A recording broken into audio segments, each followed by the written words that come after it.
Dr.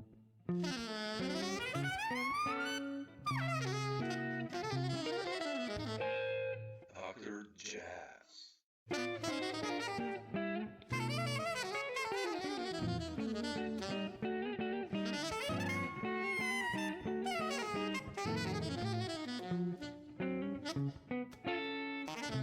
Thanks for taking the time. Appreciate it. My pleasure. Thank you for the invitation. You know,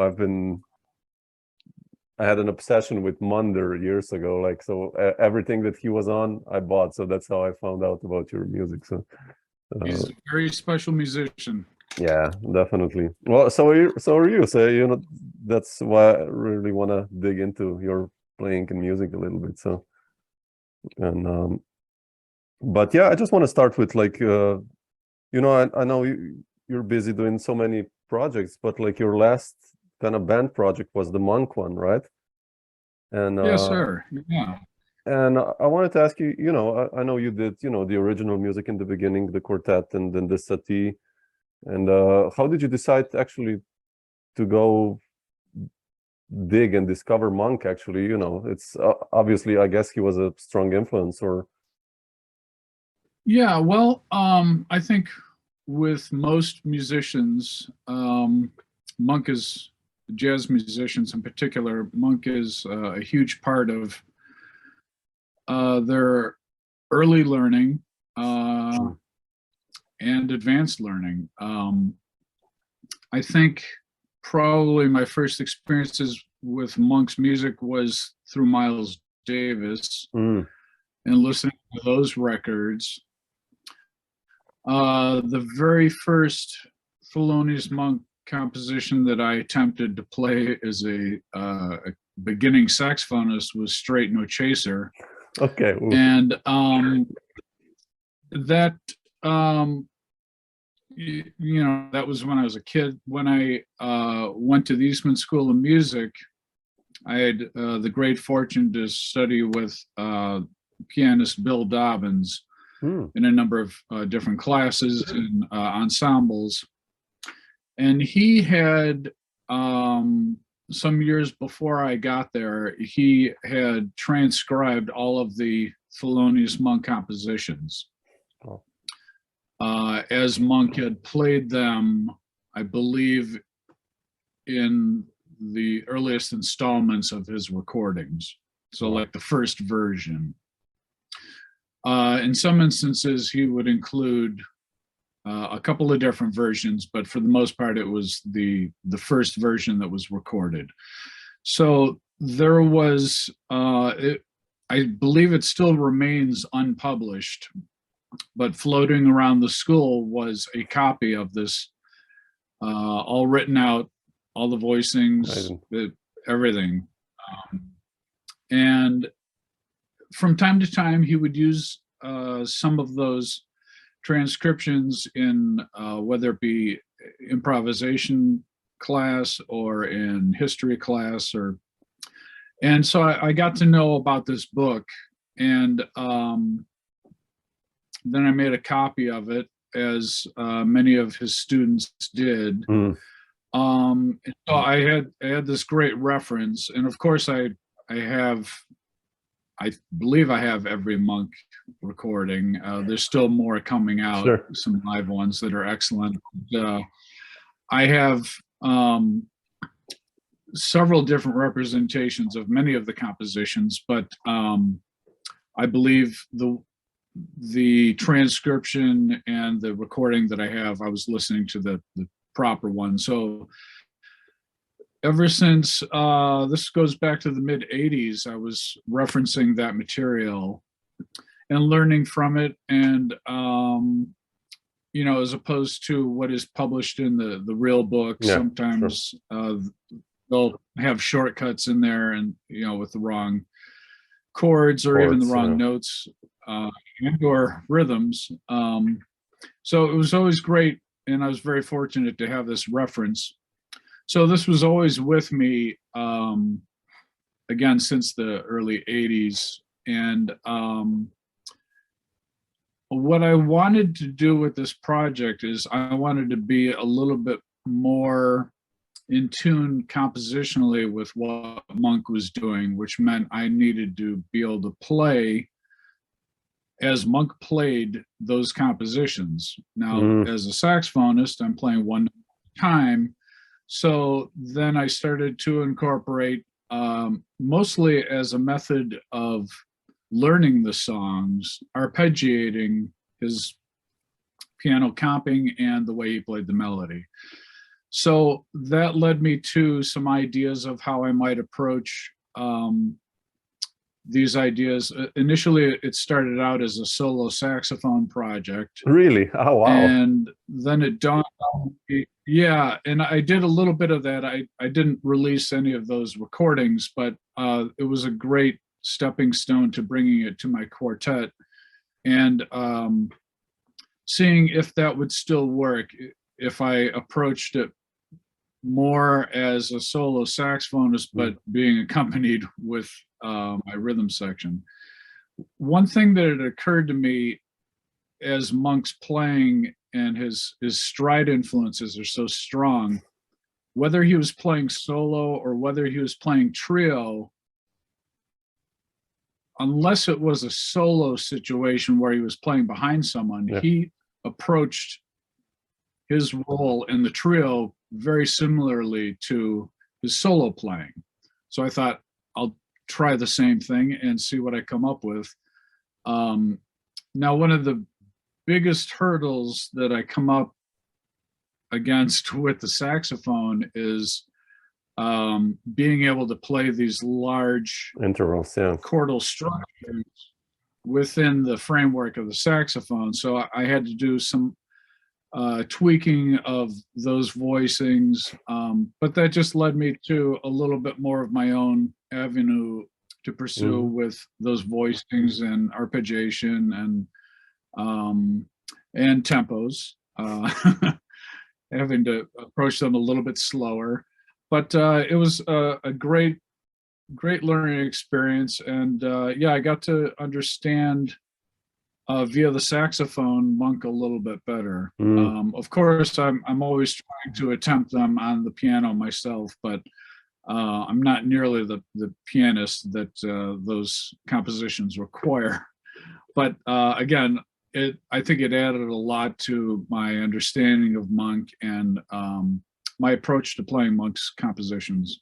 Yeah, it was a long-term project. No, but yeah, it's like it's such a learning experience if you take a master like that and just take, a couple of compositions and try to. It's incredible. Right? Really. I mean, it started with a couple of compositions, and then it just dawned on me that I could continue this idea.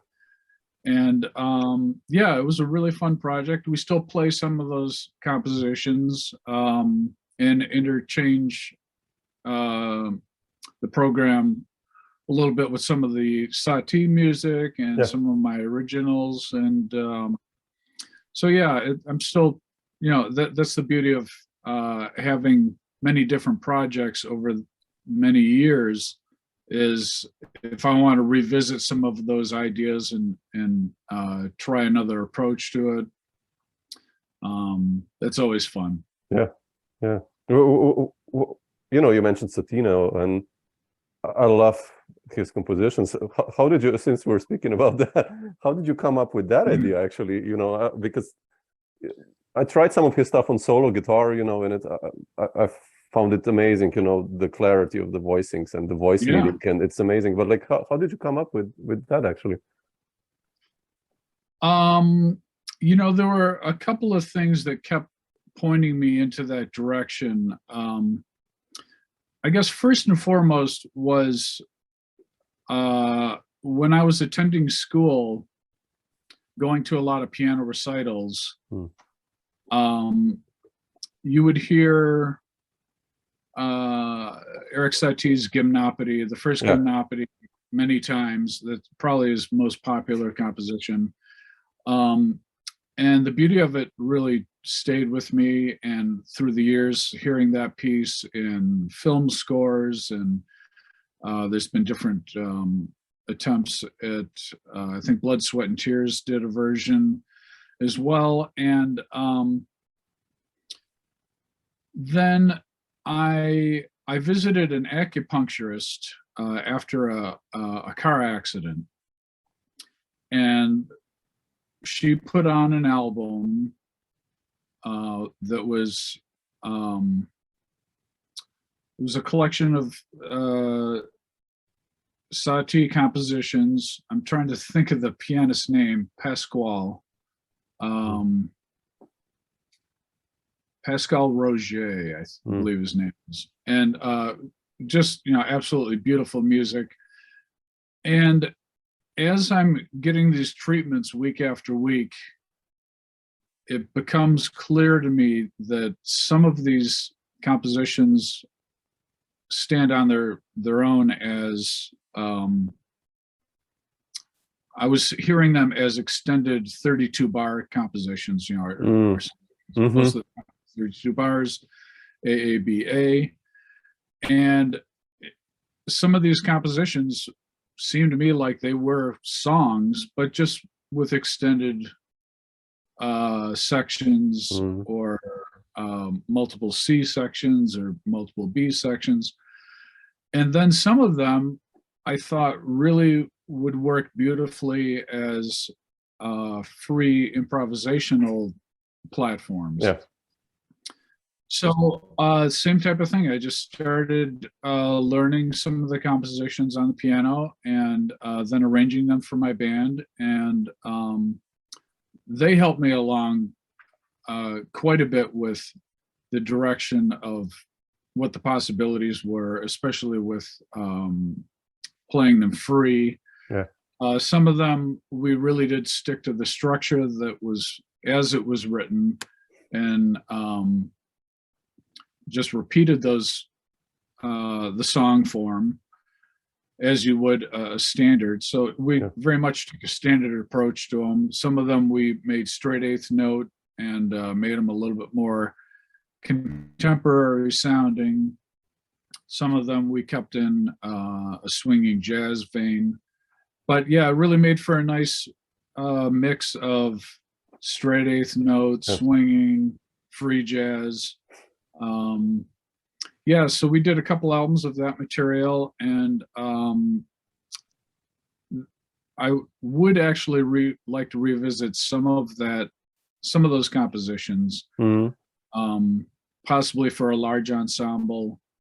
Oh wow, yeah, that would be amazing. Oof. There's also the Sarabons, which I did arrange already for a string quartet and jazz trio and myself.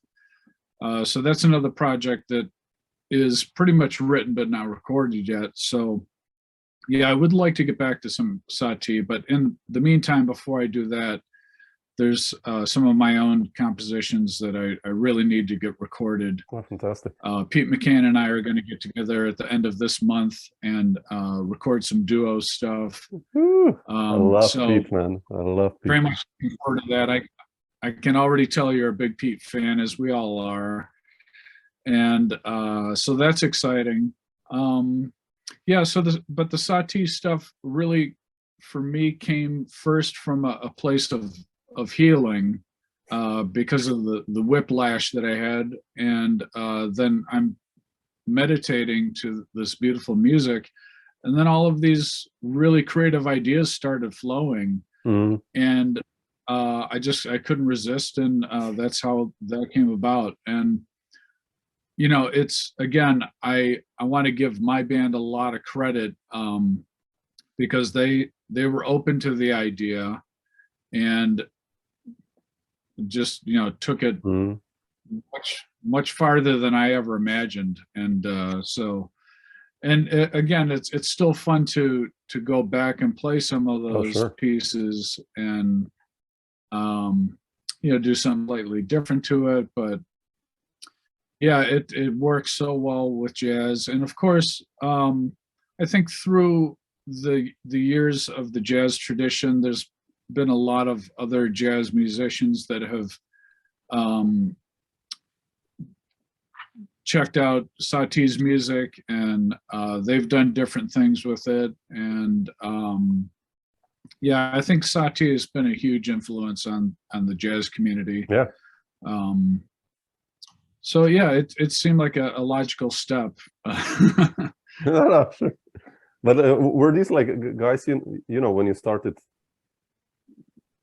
you said like, you know, that's a good one. What you said before, like that Monk is a good one for introduction of jazz. And when you really want to, you know, you can take 4 of his voicings and you can study them for, you know, for a year at least, how to transpose them to all 12 scales. Yeah, and like, yeah, the beauty of Monk is I feel that the rhythms, first and foremost, the rhythm and the tempos that he played his pieces at, I think, are really important. And there's an inherent playfulness to his music, and I'm resisting the urge to say the word simple, but the simplicity of his melodies, the catchiness of it, just really draws you in. So you can enjoy Monk's music on a variety of different levels, just, you know, whistling a melody down the street, or getting really deep into his voicings. I think his voicings are very important. That's incredible. Yeah. But yeah, you can just take Monk on the surface level, or go really deep, and of course that's the mark of a true jazz artist. You can enjoy it on any level, or all the levels. Yeah, definitely. I mean, but was Monk one of the first jazz guys you encountered, or like what were, you know, you said you have like almost all Monk's records now, but like in the beginning when you started listening to jazz, who drew you into jazz? I mean, like in the beginning it was really Miles Davis's quintet with Cannonball and Coltrane, specifically the Straight No Chaser album, Milestones. Those albums really got to me and spoke to me. And when I first started playing saxophone, I was more of an alto player, so Cannonball was a huge influence. But then when I started getting more into Coltrane, it was all about Coltrane and Sonny Rollins and Sonny Stitt and those types of cats who all played with Miles Davis. So yeah, probably Miles and his music and his approach to jazz and his evolution of his jazz groups, probably the biggest influence on me. Also, other influences that are really big for me are Jan Garbarek. Oh, really? Oh, wow. And Keith Jarrett's group. Yeah, huge influence. My Song was something that, man. Yeah, I was a beginning saxophonist, and I heard that album, and it spoke to me because of its beauty and the melodies. Man. You know, the musicianship that they brought to that album is just such a, I don't think I understood it at the time, but in retrospect, number one, the beauty of it, the beauty of the compositions, their approach as improvisers, just, stunning. And then, you know, I'm pretty certain I have every Jan album. Oh, wow. Really? Every album that Jan played on of Keith's, and Keith's band with Dewey Redman. Sure. Those were all a big influence on me. Probably not so much compositionally, but their selflessness in improvising, really bringing themselves to the music and playing that music, as opposed to just, you know, they were so attached to the composition that they were playing, and that spoke to me and still does to this day. But there's I mean, we could talk for a long time about influences. Oh, sure. Yeah. But yeah, Jan Garbarek, Michael Brecker, If we're talking about earlier jazz, like I said, Sonny Stitt, Sonny Rollins, Stan Getz. Oh yeah, sure. Hank Mobley. I've always really been interested in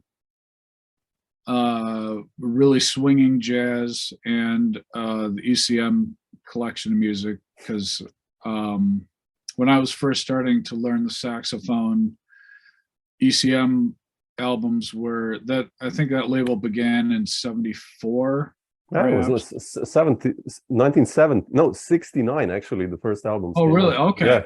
Yeah, it's incredible. So yeah, I grew up with those albums, and again, I don't think I understood what I was listening to and how their jazz influence and where they were taking things, but I just loved the music and the freedom that they had to their approach in music. And also it seemed to me, not in every artist instance, but they seem to really understand their instruments very well, and perhaps had a pretty strong classical upbringing, as I did. And it just sounded to me, and especially with Keith's music, that he had such an ability to improvise inside of, even when he's playing classical music. Yeah. And he brought a classical sensibility at times to his improvisations, particularly his solo playing. So that just kind of, for me, brought these two worlds together that maybe a lot of people would have kept separate. It just makes sense to me to bring these influences together to fortify each other, and also find my own direction, my own voice. I think, I mean, at the time it was just great music and I loved listening to it. Looking back, I was probably drawn to it for those reasons. Interesting. Yeah, it's yeah, I'm the same. I started listening to the ECM stuff, and because it was so accessible, the Pat Metheny stuff and the Abercrombie. Yeah. Oh, the Abercrombie stuff. Man, the Abercrombie. Pat's earliest album was on ECM. 8081. That was. Yeah. Oh man, with Dewey and Brecker. Dewey and Brecker together. That was just like, who thought of that? And Dijonette is some of the best playing by Dijonette. Yeah. They're like, man, he's killing Charlie Hayden, and then Michael ended up using that same rhythm section for his debut album. Yeah. That's a killing one. Yeah. It seemed to work. Yeah, definitely. I mean, I've read that then you've also toured with Brecker, and how was that like? I mean, I'm such a huge Michael fan, but how did that happen actually? And how was it for you? It was such an amazing thing for me personally, being a huge Michael fan and studying his music and his approach to the saxophone in a number of different styles that he was able to play in. I mean, he was on so many pop albums, so many jazz albums, so many freer jazz albums. There just wasn't anything he wasn't interested in. So that inspired me to learn more about these different avenues of music that maybe I wasn't, I didn't have that exposed to me early on. So as I was listening more to Mike, I was listening to, at the time, I really wasn't listening to that much pop music. But then hearing him with Joni Mitchell, I was like, wow, that's incredible, or with David Bowie or Paul Simon Paul Simon. Yeah, it was just, Michael's playing opened me up to a lot of different avenues of music. But as far as the Quindectet, Charles Pillow had played on the album, and for whatever reason, he wasn't able to make, I I don't remember which was first, the tour or the New York dates, but there were, I guess ultimately it was the Japan tour. But before that, there was a week at New York's Iridium. Mm. And so, yeah, there was that week. I think that was done in maybe November. And then the following February, we were going to Japan. And after that, there was the Hollywood Bowl. And Oh, then wow. Okay. after that was Carnegie Hall. So yeah, Charles couldn't make it, so I believe he recommended me, and so I got a call from Gil, and Gil left me a message on my phone, and I couldn't believe what I was hearing. And at first, I really did think someone was pulling my leg. But I called him back, and I said, yeah, I can do it. And yeah, it was such an amazing experience playing that music.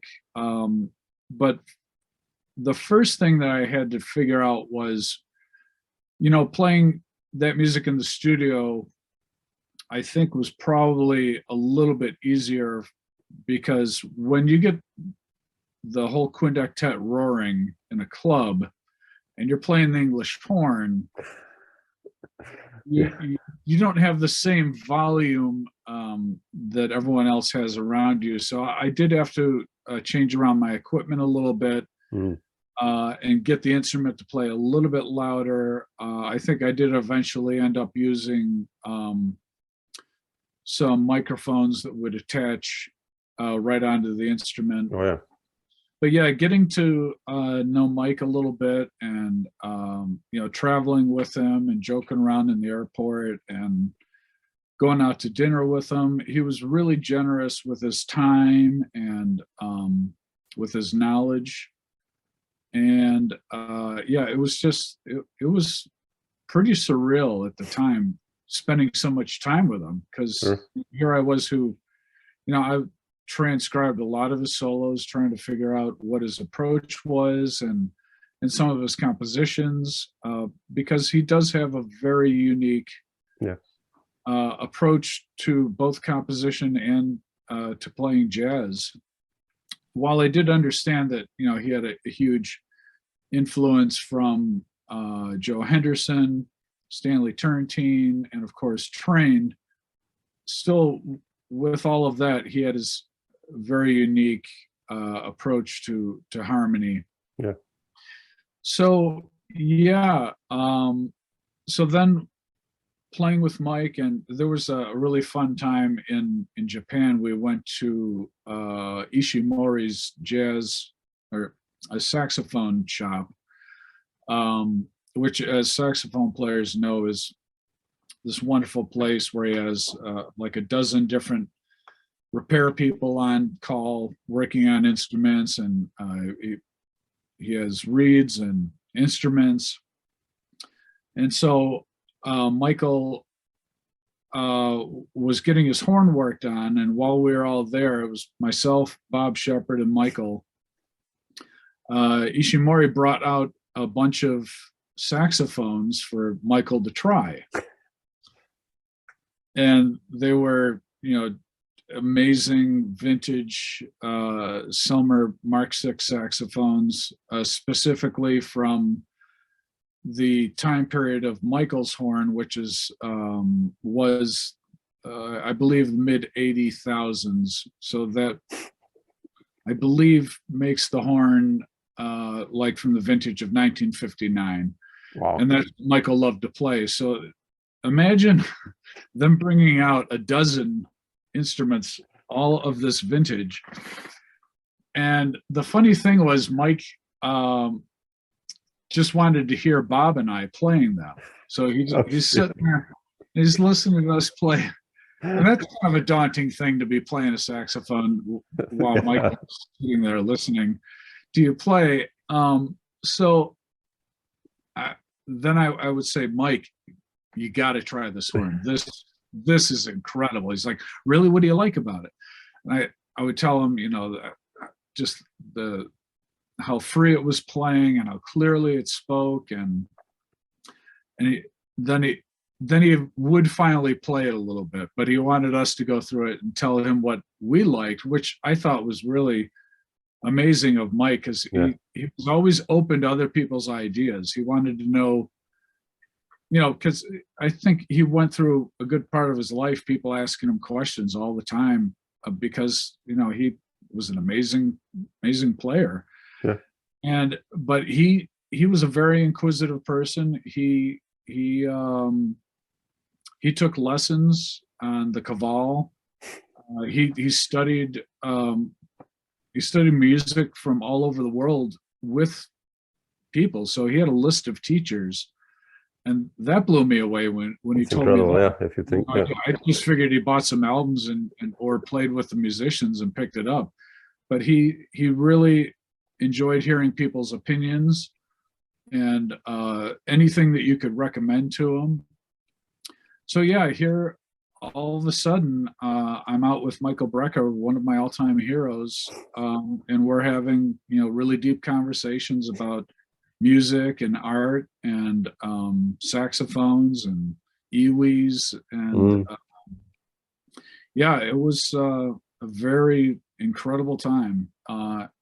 The amazing thing for me is that I remember a lot of it very vividly. And also I recorded on a mini disc pretty much every performance. Oh man. Now they don't sound great because the recorder is sitting underneath my chair. Sure. So Okay. it does sound a little odd, but I do have a recording from I think it was the Tokyo Blue Note.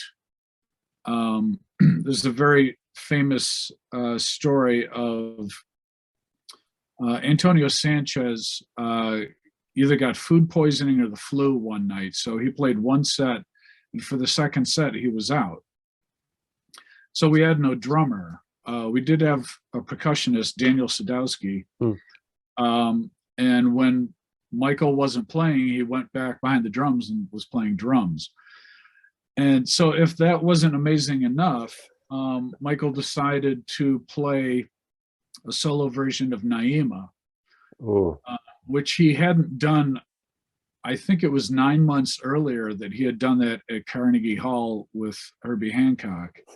So he pulls this out of his back pocket and plays 15 minutes of Naima, and I do have a recording of that. And that sounds really good. Oh man. Yeah, it was just, I mean, to me, it was a magical time. And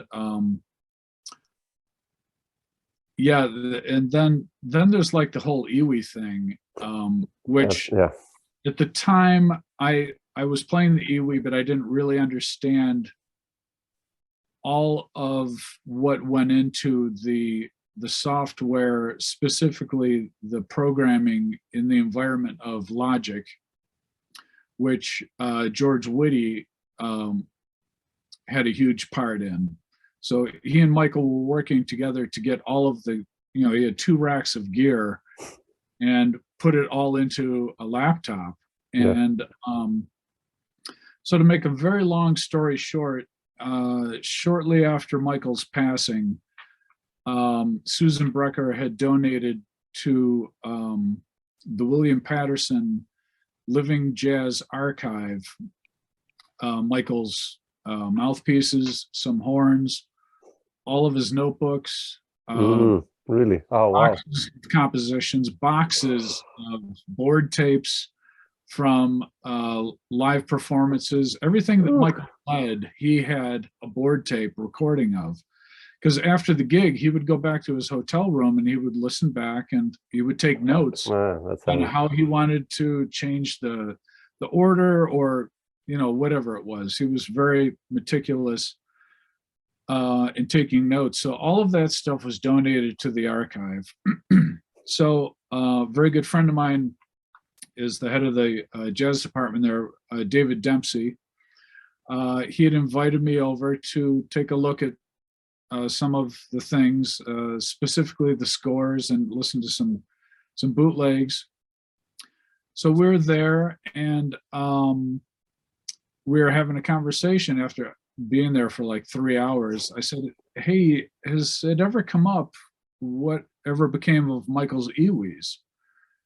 And he had mentioned that Susan was interested in giving the Iwis as well to the archive, but wasn't sure which ones. So it was at that point that, because I know a lot about the Iwi, that I kind of guided Dave. I said, really get anything you can, but if you can, get the last one he played, get the first one he played, which was known as the Signerphone. The last one was the Rad. And I said, anything in between would be great too.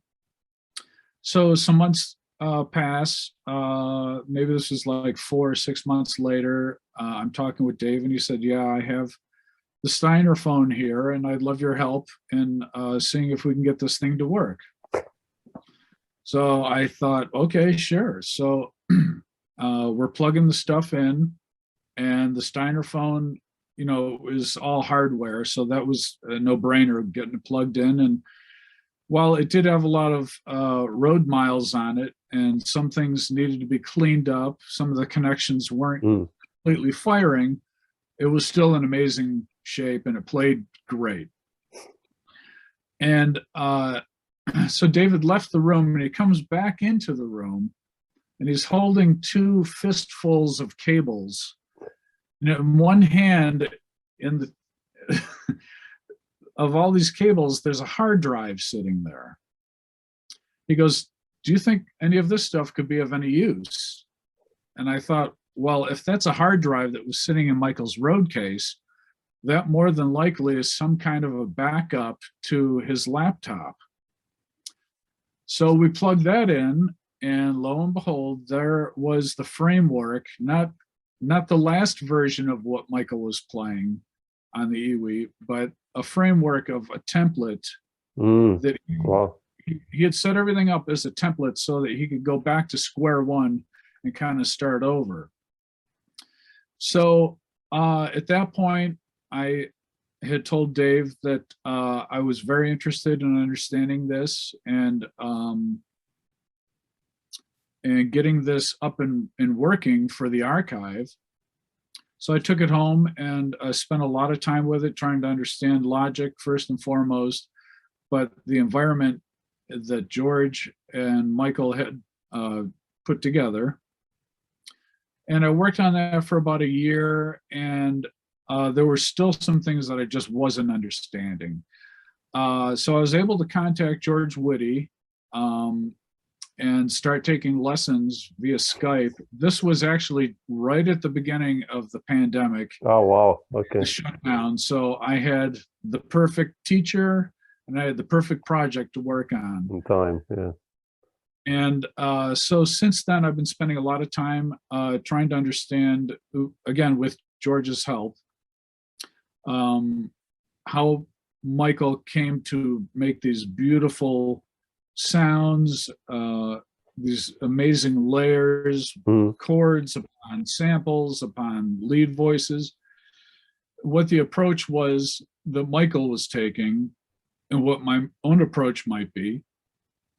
And yeah, it's still to this day, I'm working with George, and that's been really exciting. And I have yet to put out some videos of those things that I'm working on, but that's fantastic. Also another project that I'm working on. Yeah, that's amazing. Oh, you mentioned you played with Michael, the French horn and English horn. English horn and oboe. Yeah. I wanted to ask you about the oboe. I've played quite some time with Paul McCandless, and oh, no kidding. Wonderful. Yeah, we toured and did albums, and like, always on a concert when he played the oboe, fans went nuts. Of course, that's the Oregon sound, but he played like only 1 or 2 tunes. But like, what's your story with oboe and improvising? Like, how did? Well, yeah, with my father was a musician and composer and school teacher, and he studied composition also at Eastman with Howard Hanson. So as a child growing up, I knew a lot about Eastman, and I knew a lot about my father's studies. And I knew that Eastman was going to be a really good school to pursue classical and jazz at the same time. And when I first started playing, I told my dad that I wanted to play the saxophone. And he, being a musician, went to his friends and asked, as saxophonists, I know that a lot of saxophones double on flute and clarinet and perhaps oboe. He said, what is the hardest double of all of those doubles? And they almost unanimously said the oboe. So when I said that I wanted to play the saxophone, he said, great, we're going to start you on the oboe. And I didn't know any better. And I thought, that's a great idea. So I started playing the oboe. It was maybe 2 or 3 weeks before I got my saxophone. So I was always, ever since age 12, taking classical lessons on the oboe and taking jazz lessons on the saxophone. So when I did finally get to Eastman, I was studying oboe classically, of course. And my teacher, Richard Kilmer, said, oh, I know that you love playing jazz. I wanted to play for you this group that I think you might be interested in. And here I'm thinking, I'm kind of a smart ass 17, 18-year-old kid. I'm thinking, what is he going to play for me that I'm going to find likable or that he thinks is cool? Of course, he plays Oregon for me. And I'm listening to Paul McCann, which I had never heard before. And I was completely blown away and very inspired. And from that point, I went on to transcribe a number of Oregon tunes for my first recital at Eastman.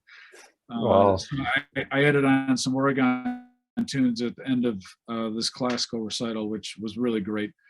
And yeah, so I had always been pursuing classical and jazz at the same time with equal seriousness. And I think to some people that may have seemed odd at the time, but growing up, a huge influence on me was Wynton Marsalis. And when he had recorded the Haydn and Hummel trumpet concertos, and then in that same year released his debut jazz album, also on Columbia, I was blown away that one person can play equally, the Haydn trumpet concerto and play Sister Cheryl. It was mind blowing to me. And so Wynton, still to this day, is I would say a pretty big influence of mine. And I did get an opportunity to work with Wynton at Jazz at Lincoln Center with his Jazz at Lincoln Center Orchestra. There was some Gil Evans music that needed a sixth saxophone playing double reeds and stuff. So I had gotten added on to a series of concerts that they were doing. So that was fun. And it was funny because he came up to me at one point and he was kind of busting my chops a little bit. He's like, really, oboe? I was like, man, you in the 80s, you were the one that was, just like I mentioned earlier, taken very seriously as a classical musician and jazz musician. And he's looking at me, he's nodding his head, and then he goes, yeah, but the oboe? So that just kind of became a running joke for us. But yeah, I think I got off on a tangent a little bit there. But yeah, yeah, Oregon, huge influence on me. Paul McCann, I mean, what an amazing musician, as you know. And he makes improvising on the oboe sound effortless. Yeah. which at times it is not. And I made the mistake early on of approaching jazz oboe with the same approach that I had jazz saxophone. Yeah. It was really important, as I now hear with Paul's approach, the oboe approach needs to be its own approach. Don't play it like a saxophone. Yeah. And that became something very important to me. So when I choose to improvise on the oboe, it's not trying to attempt to recreate the tradition of jazz on the oboe, which is fine. When Yusef Lateef did a lot of improvising on the oboe in more of a jazz vein, that sounds totally cool, but it seemed to me to take a little bit more of Paul's approach. And, you know, when you're playing the oboe, play the oboe. When you're playing the soprano, play the soprano. Yeah. And also it gives you a different way of thinking and arrive at different opinions of how the music should be played. Yeah. No, it's such a beautiful instrument per se, you know, just playing a long note on the oboe, like, or a simple melody, just like, absolutely. man. I mean, what the oboe does best is singing over the top. Yeah. You know, blah, means high wind. It sings over the top, and yeah, incredible. Yeah. But I also wanted to ask you, you know, I mentioned in the beginning, like the Quartet album, and I love that album. I listened to it so much, you know, the tunes, thank you. You know, the buffalo roaming and all that stuff with Monder intro and but how did you decide to do that album, first of all, and why that band? I mean, why? It's like a superstar band almost nowadays, like, you know, Drew and John band, but like, how did that happen actually? Probably the connection that I had made with Ben, John Hollenbeck had already been playing a little bit with Ben. I think they actually were roommates. They were roommates, yeah. A brief period. And John had done some playing with Drew already. So I initially had asked John Hollenbeck, because I felt that I was ready to do a recording. Initially, we had done a demo and Tony Shearer was playing bass. Oh, really? Oh, wow. That was maybe a year or two before that. And I believe that Tony wasn't available when I wanted to do this next recording. So Drew was available, and that ended up being a terrific group to put those pieces in front of and play out a little bit before we had actually recorded. So we had done quite a bit of playing and exploring those possibilities. Again, with musicians of that level, every time we played those tunes, they were radically different. Yeah. So that was always fun. But yeah, that's how that came about. It was mostly it was John Hollenbeck who had recommended that they would be really good. I had shown John the tunes that I wanted to record ahead of time, and he said, "Yeah, Ben Monder and Drew Gress." Oh man, yeah, sure. So I was like, "Yeah, I think that'll work," and it worked. Yeah, I mean, you know, John is amazing. We toured and recorded also sometime together, and he's just like how he also on your album.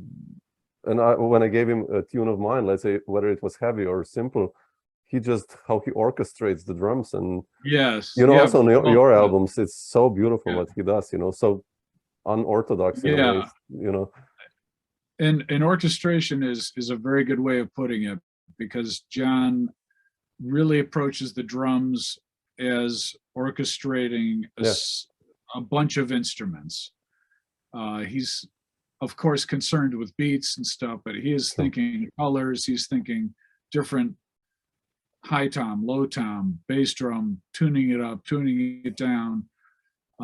He's one of my favorite musicians and composers. Yeah, Where did you guys hook up? I know you did like the Quartet Lucy with him and the big band, I mean the large ensembles, but how did you first connect actually in New York?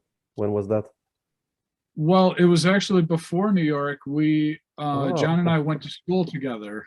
We were roommates together at Eastman. Oh, okay. But even before that, we were in New York State has an all-state jazz ensemble. So we had played together in that, and we had also played together in way back in the 80s and partially in the 90s. The McDonald's Corporation sponsored an all-American marching band that we then pared down into an all-American jazz ensemble.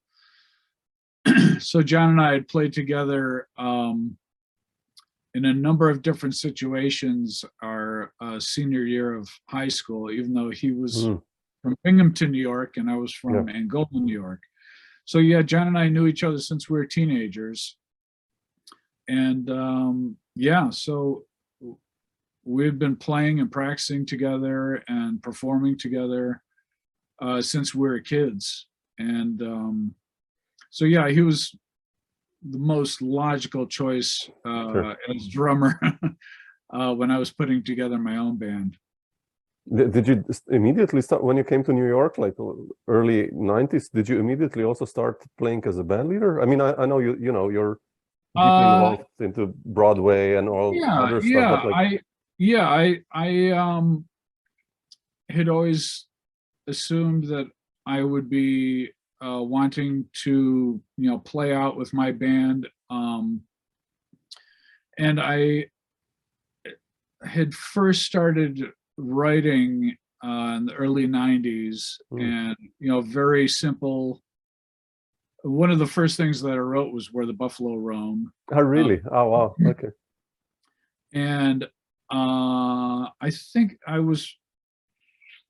really was enamored with at that time a lot of Jan Garbarek's music and writing, and the simplicity and leaving things simple so that they could be interpreted by whoever was playing it in a number of different ways. So yeah, I put that group together again with John in mind, and I think that was 1992 already. Oh wow. Yeah. Okay. Wow. Yeah, and still to this day trying to get things recorded. Okay. Yeah, we need a new one. Come on. I'm looking forward actually to hear some Thank you very much. Yeah, I'm anxious to get the band back in the studio, but I do want to do these duo things with Pete first. Yeah. And, How did you connect with? By the way, I did this talk with Pete, and I'm such a huge fan of his playing. But you have some of my favorite players in your all of your bands. Like also, thank you, Kermit Driscoll. He's Kermit. Yes, one of the most underrated players. Like, how did you hook up with Kermit and with Pete? I mean, let's see. Well, with Pete, I think it was as simple as I had a regular gig at a tiny place called the Bell Cafe on Spring Street in New York, which is no longer there. But in the 90s, it was one of those places you could play on a Friday night. And we were playing at least a couple of times a month. For a brief time, it was every Friday. And I think one of those times Ben couldn't make it. He was out of town, and I had been dying to play with Pete. We had played a little bit together in some big bands, but I wanted to get him in the quartet. And so yeah, once I started playing with Pete, that was a real easy fit. And yeah, again, I think it was another situation where Drew couldn't make some gigs because at that time he was starting to tour quite a bit with a number of bands. And I think it was Pete that had recommended Kermit. Now again, I knew I had went out to hear Frizzell's band Oh quite yeah, a bit, that's yeah. Factory, and so I thought, wow, Kermit Driscoll would be interested in playing with me, and so that worked out great. And of course, you know, he and John hit it off really well. Yeah. So yeah, I've been very fortunate with the bands that I've had, that everyone has kind of similar upbringing and Yep. similar sensibility and openness to music, while obviously respecting the tradition of Yep. jazz and those possibilities, but always looking to stretch out a little bit and make Yeah. a different sound. Yeah, it's true. It's like you seem to find, you know, the right players. And but I wanted to ask Well, you, you know, thank you. you're thinking about recording some new music, and you know that first album, like Where the Buffalo Roam and, you know, Hankering and all that stuff. It's such beautiful compositions, and I wanted to ask you, you know, if you're going to write new stuff for the band, like your original music, and is it like a hard thing for you to compose, or how do you do it actually? You know, where do the ideas come from? Mostly what I'm going to record are things that I had written a while ago but was afraid to record, because maybe I had two tunes and maybe they were similar in style, so I went with the one and kind of forgot about the other one.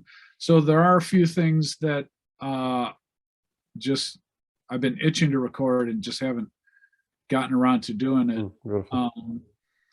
The newer things that I'm writing, I have been finding it difficult to not rewrite what I've already written. Okay, yeah, I know exactly what you mean. That's why I'm asking you. Because I'll sit down and I'll start writing something. And I'm like, oh, there's a lot of similarities to and such. So I am careful about that. But I have been feeling the itch to write things that are a little bit more in the traditional jazz style. I think probably studying and recording the Monk stuff in the past couple of years kind of brought me back to the basics a little bit, if you will. So yeah, I have been writing some things that are a little bit more hard bop-ish oriented. You mentioned Hankering, and that was my attempt early on at a hard bop tune. Okay, that's a cool one. I love that one. It's a nice start of the album. Thanks. Yeah, that so yeah, that was me attempting to write something that sounded hard bop, and of course you put that in front of Ben Monder and John Hollenbeck through Gress, and you get some completely different, which is awesome. Yeah, that the first chord that Ben hits, I was just like, yes. Nowhere close to hard bop. Yeah, it's like we don't need to go in the hard bop direction anymore. We're definitely hitting more of a blues thing. So yeah, so the next recording project is going to be a little bit of my old stuff that didn't get recorded and some newer things that I'm sitting down to write. Super. I'm really looking forward to hear that when it comes out. Well, so. Thank you very much, man. Yeah, so appreciate it for the music and everything. So nice. Well, I look forward to checking out some of your music. I'll send you the stuff with Paul after we finish. Oh, please do. I would love to hear that. It's just like what he plays, man. It's we did gigs sometimes, and I was just like, he was playing like an intro, and I was like, oh shit, oh fuck yeah, I should probably enter or something. So when did you guys meet? I just, I was touring, and I was a huge Oregon fan, and like in 2013 maybe, I just sent him an email, that I'm a huge fan and that I would love to play. And he was like, yeah, sure. I was like, are you kidding me? You're Paul McCann. Wow. Oh, And that's a great story. such a humble guy, like really like, man, I have to practice. I was like, man, Paul, you're like, everything you play is just like Isn't that university. amazing? Yeah. And he was just like, I think I tell everyone, he's one of the nicest people I've met on the jazz circuit, like so Wow. easygoing. Sometimes we had to travel like for 9 hours and he was like, yeah, it's okay. I was like, really? Like no complaining, nothing. Like I was, man. So yeah, that was, yeah, we played did a couple of tours in a 2-year period in Europe, and it was just, people bringing the old Oregon records from 1974, Yeah. and he had to sign them, and he brought out the oboe for the encore, and people just went like, yeah. I was like, man, like it's, Oh, that's terrific. yeah, such a nice guy, really. I mean, I have to send him an email now since we're talking about him, really. Yeah, he is definitely one of my biggest influences. Absolute oboe hero, soprano saxophone hero. His bass clarinet playing. Bass clarinet, man, he's a monster on bass clarinet, really.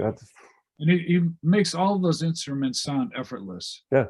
He's just a fantastic musician. Such an underrated player, I think, really. In wider terms, like musicians know him, but like through Oregon, but still, then he should be really more such an improviser, really incredible. Yeah. But cool. Dan, thanks for sharing some of these stories. It was so nice to listen to you, really. This has been a lot of fun, and hey, let's stay in touch, man. Maybe we could make some music together. Wow, would be amazing.